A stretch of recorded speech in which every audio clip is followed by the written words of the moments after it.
Hello, it's Antonia. I have been to the nail salon today to get a pedicure and get my toenails painted and get a manicure and get my fingernails painted with the certificate that my daughter had given me for Christmas. Well, when I got to the salon, the nail salon, it wasn't very busy. But within a matter of 30 minutes, the place was almost packed. Anyway, I really enjoyed the pedicure and the manicure, and I like my polish that I got. But I was in that salon for over 4 hours. Oh my gosh. Near the end, I was sitting there thinking, I'm going to have to get up and just tell them I'm going to leave. I'll have to be careful with because we were waiting on my fingernails to dry because I didn't get the gel. The gel dries quicker, but my fingernails are so thin that trying to get the gel polish off the last time I got it, it really damages my fingernails. So I had to put the gel polish on my feet, but on my fingernails, I just used regular polish. So they were wanting to make very sure, that my polish was good and dry before I left, which I understand that. And I did wait until they told me I was ready. But after 4 hours in there, I was almost ready to get up and say, I'll just chance it. Maybe I won't ruin them. But anyway, I got a real pretty pinkish color on my toenails that have kind of glitter in them. Not a lot, just a little bit of sparkle to them. And then my fingernails, I've never used this color before, but I think I said in one of my other videos, my favorite color this year is blue because I will be voting Democratic, so I'll be voting blue. So I found a real pretty shade of blue, and that's what I've got on my fingernails. Get around this curve and I'll show you. There's my blue polish. Absolutely love it.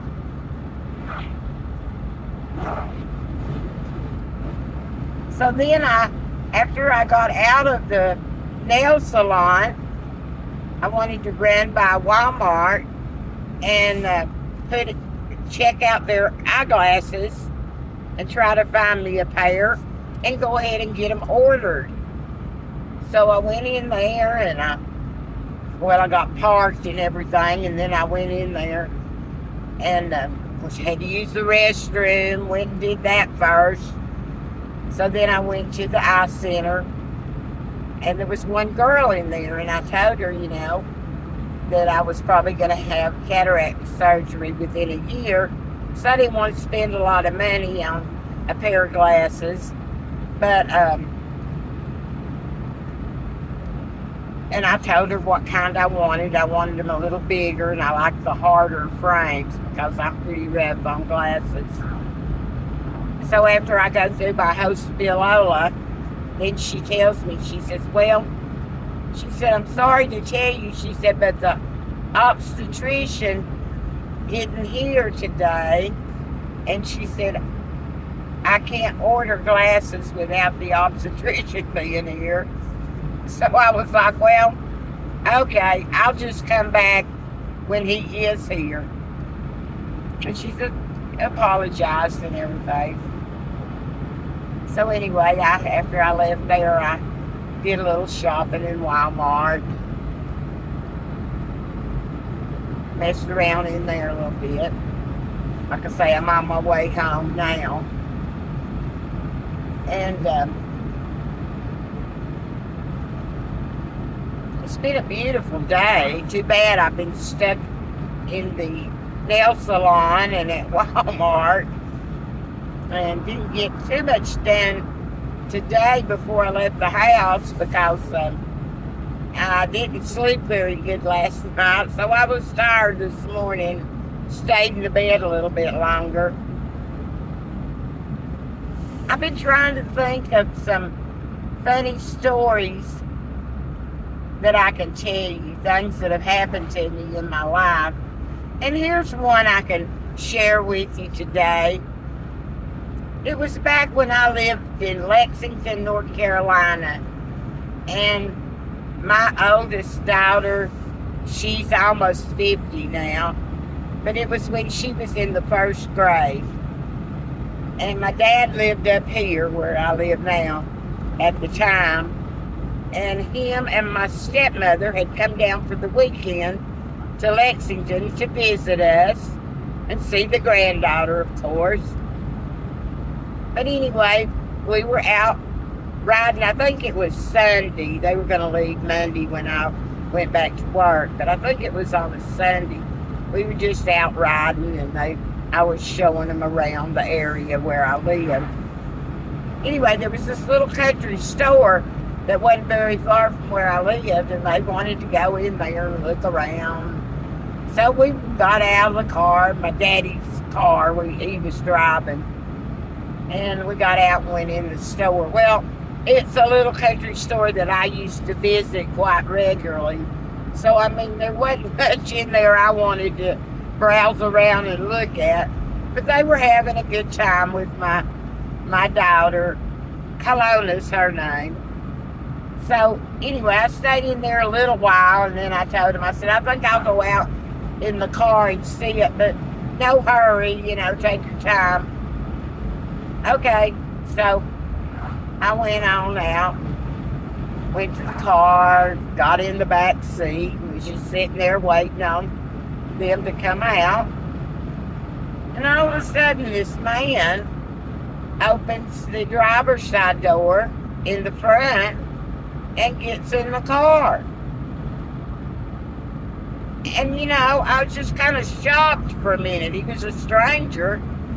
So I sat there, and he sat there for a minute, looked in his rearview mirror at me, and then he put his elbow on the seat, turned around, looked me square in the face, and he said, my wife's not going to like this. And I looked at him, and I said, get out of my dad's car. And he said, what? I said, you heard me. Get out of my dad's car. And as I was telling him that, I noticed that the keys were in the ignition. So right after I got it out of my mouth for the second time, I reached over the back seat, come up into the front and grabbed the keys out of the ignition. And I told him again. I said, get out of my dad's car. And he kind of chuckled and turned back around, facing forward.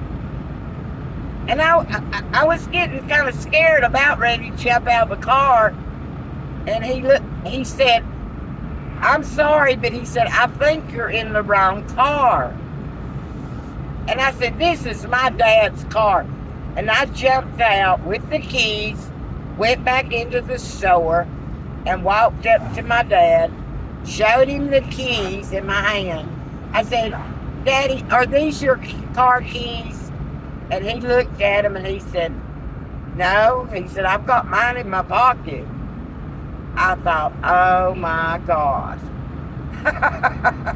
I went up to the cash register, the girl there at the cash register, and I leaned up against the wall and I said, oh, I dread going back out there.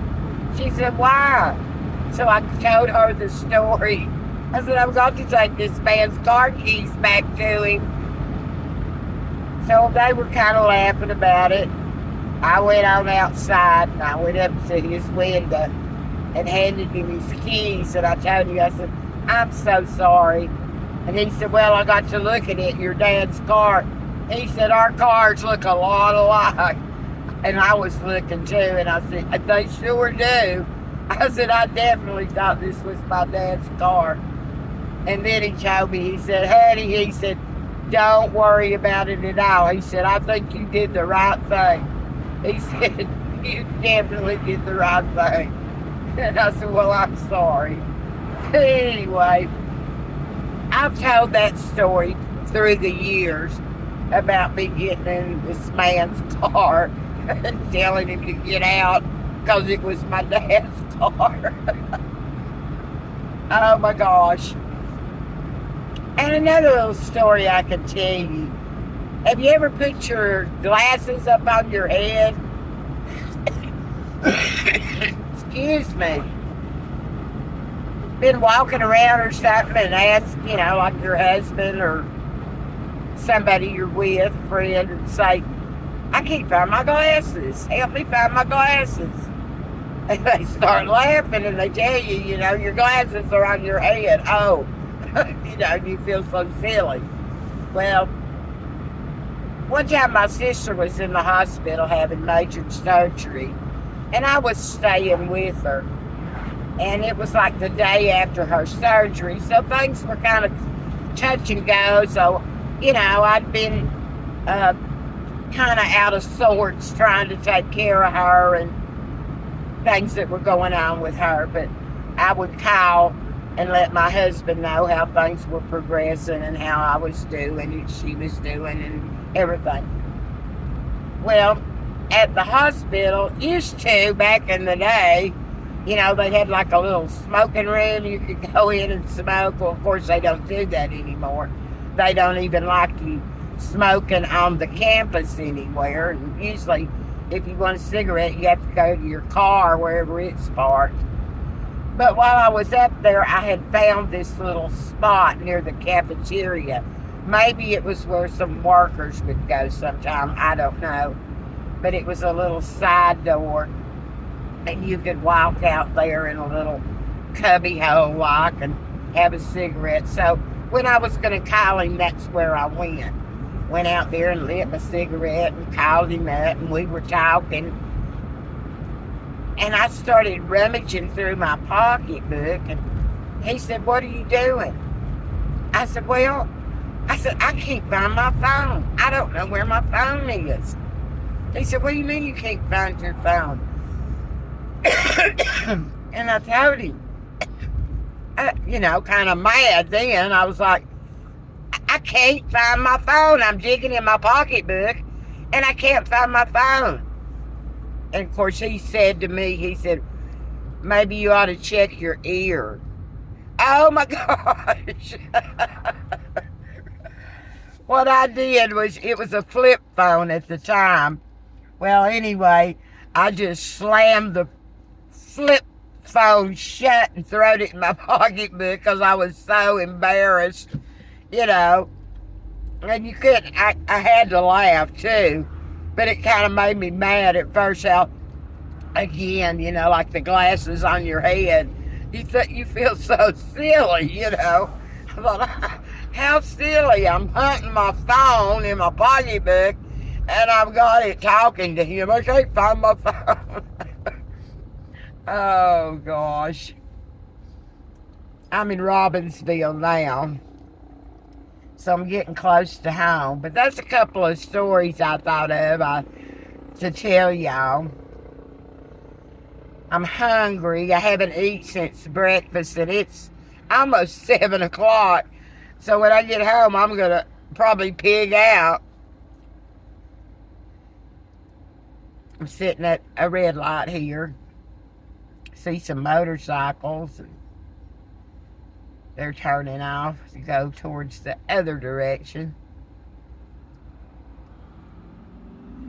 Anyway, that was a couple of stories, and hope you like my blue nails. Maybe tomorrow I'll show you my pedicure and my toenails that are painted a real pretty color. But I love you all out there, and just want you to know I'm still clicking along and doing okay. So take care, and